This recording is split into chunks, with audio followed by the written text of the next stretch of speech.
Thank you very much for attending this year's COTESOL International Conference.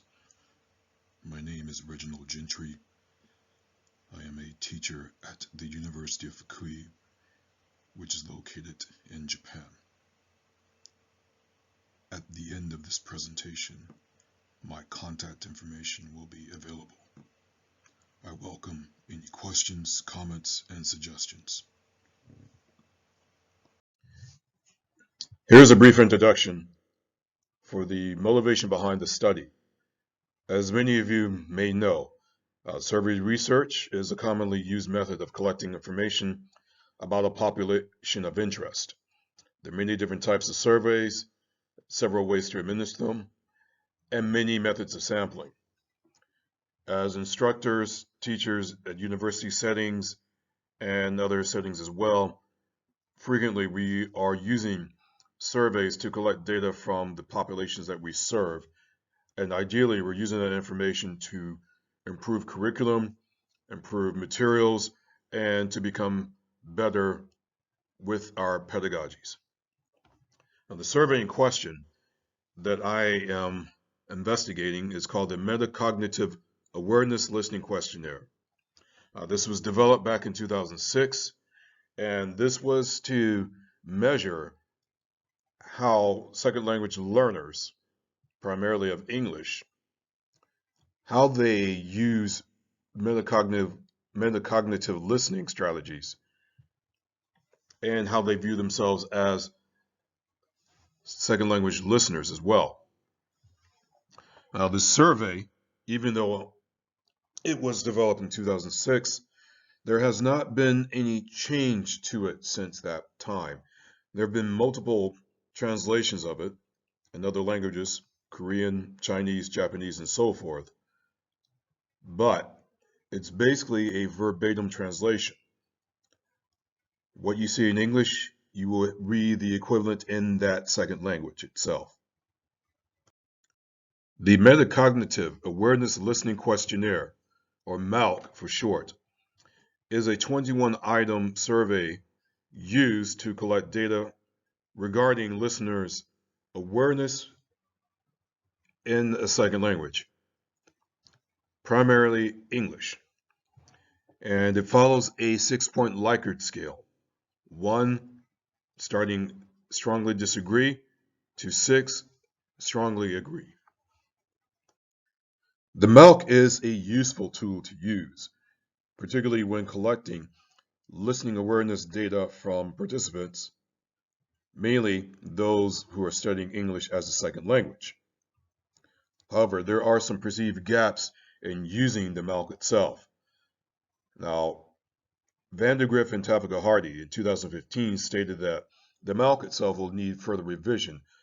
However, they did not state explicitly what aspects of it need to be revised. From my perspective, one of the things that need to be conducted after giving the MALQ itself are some interviews, just to ensure that there's some first-hand accounts to support the data that has been collected by the participants, and also to determine what might be influencing their responses. Lastly, as I mentioned, there have been issues about verbatim translations. Some of the questions are double-barreled, meaning they're asking multiple things, or some of them have conflicting language, starting with a question statement, but then it ends with a negative statement. So for those who are higher level language users of English, it may not be quite as confounding. However, given to someone who may not be as linguistically proficient, this might cause a problem, and this may impact the responses to each question item. This leads me to the purpose of the study, and there are 3 reasons for it. 1, to investigate the extent to which vocabulary on a widely used questionnaire, the MALQ, could affect responses for second language speakers of English. 2, to conduct a validation of the questionnaire using these same speakers who have an extensive range of backgrounds and experiences. And lastly, to provide suggestions to create a proficiency-specific questionnaire. 6 participants known by the researcher were selected, and they are second language speakers of English, of varying proficiency levels, and of varied educational experiences, from high school to postgraduate degrees, and their employment backgrounds varied. One is self-employed, another is an educator, another is a researcher, another one is a mid-level manager in a multinational company, and the other is a certified child care provider. And the range of English proficiency is from mid-intermediate to distinguished levels, and these are according to the ACTFL guidelines. This image shows the proficiency levels according to ACTFL. ACTFL is the American Council on the Teaching of Foreign Languages. This organization is dedicated to the improvement and expansion of the teaching and learning of all languages at all levels of instruction. Furthermore, they do language certification, and the certifications for languages are widely accepted. So briefly, the methods of distributing the MALQ to the participants. They were all given a hard copy of the MALQ, either in person or by post. They were instructed to read each item on the MALQ and note which words or phrases pose difficulty with comprehension for themselves, and potentially for those who might be less fluent in English itself. They were allowed to use dictionaries and other reference materials as they completed the MALQ. They were strongly encouraged to take notes, write any suggestions or comments, either directly on the MALQ or separately on a sheet of paper in electronic form, any way that they prefer.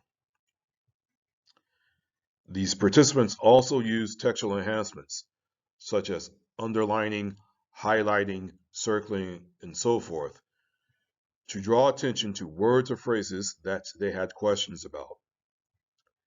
And the few asked if they could write the Japanese definition of the word, and I said yes, they could do that. Now, the participants were given a week from the time that they received it to return it back to me. A part of the agreement was once they had received the MALQ, if they received it by post, they would contact me that day or that evening. And then that way I can keep track of the time. For the participants who wanted to receive it by post, I also included a returned self-addressed stamped envelope. After I received all of the MALQs, I engaged in the confirmation check with each participant, either in person or by phone, and this was to ensure that the replies were correctly interpreted and to answer any questions and address any comments they had. While the participants were completing the MALQ, I took the individual question items and entered them into the complete web vocab profiler. This was used to determine the frequency bands, and this also gives you an indication of low and high frequency words. Now, the list that was generated was also compared to the comments, questions, and suggestions from the participants' reports. So, for example, if a high frequency word from the complete lexical tutor was highlighted, and one of the participants highlighted the same word on their response, then that would give me an idea how difficult it was for them to complete that particular question. The 21 items on the MALQ were entered into the complete lexical tutor. As you can see, there were 3 different frequency ranges it found. Light blue, they were in the 1 to 500 range. Green indicates 501 to 3,000 word range, and yellow is greater than the 3,000 word range. Typically speaking, the lower the frequency of the word, the higher the range it was in. After receiving all responses and checking the responses to the output created from Complete Lexical Tutor, I engaged in confirmation checks. These were conducted primarily in English, but Japanese was used when the participants believed it was more efficient to express their ideas. There were 4 questions that were used during the process. Which statements were easy to answer? Which statements were difficult to answer? Which statements do you feel could be changed? And any additional comments, ideas, or suggestions. The average length of the interview was 43 minutes.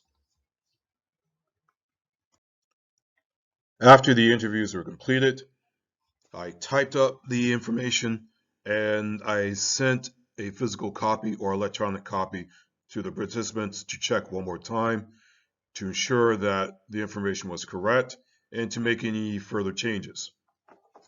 Now, the results of this indicated that in isolation, vocabulary was understood by almost all participants. However, some lower frequency words such as comprehension, translate, adjustment, and also adverbs and prepositions were difficult for the mid-intermediate learners.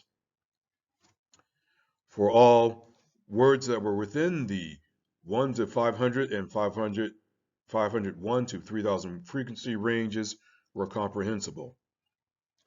For all, words above the 3,000 frequency range posed a challenge for comprehension. As I stated earlier, there was some difficulty with individual words. Periodically, 3 had difficulty with that. Interpretation, 2 had difficulty with that. Concentration, 1 person had difficulty with that. And wanders, 1 person had difficulty with that as well. Another issue that came up, some phrasal expressions and phrases were problematic. As I listen, for example, when I guess the meeting, for example, get back on track, for example, as well as comparatives and other prepositional phrases.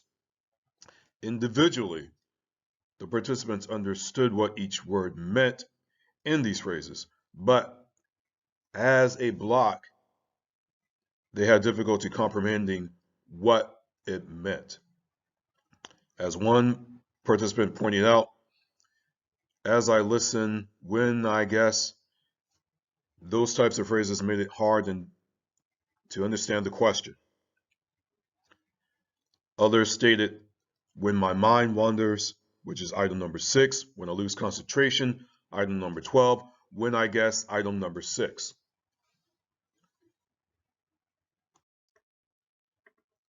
Two other participants stated that they needed more context to answer a few of the items. These participants were the higher intermediate and the distinguished level. For example, item number 1, before I start to listen, I have a plan in my head for how I'm going to listen. The participant asked, what would be the context? Is it listening to a lecture? Is it listening to a plenary? Listening to a meeting? Listening to a TV program, etc. The participant further stated that specifying the context would change how the item was rated. Originally, they rated it as a 2, but if they knew the context, they would rate it as a 4. As mentioned earlier in the presentation, certain items were interpreted to be potentially vague or confusing by the participants, as some items had multiple questions embedded within the response. For example, I find that listening is more difficult than reading, speaking, or writing in English. What if listening and speaking are both difficult for the participant? Also, there could be multiple interpretations. I use my experience and knowledge to help me understand. What type of experience? What knowledge? What am I understanding? Are they working together or working separately? The experience and the knowledge. Participants in the superior and distinguished levels suggested the following: simplifying question items. For example, in the previous slide, there was the statement, I find that listening is more difficult than reading, speaking, or writing in English.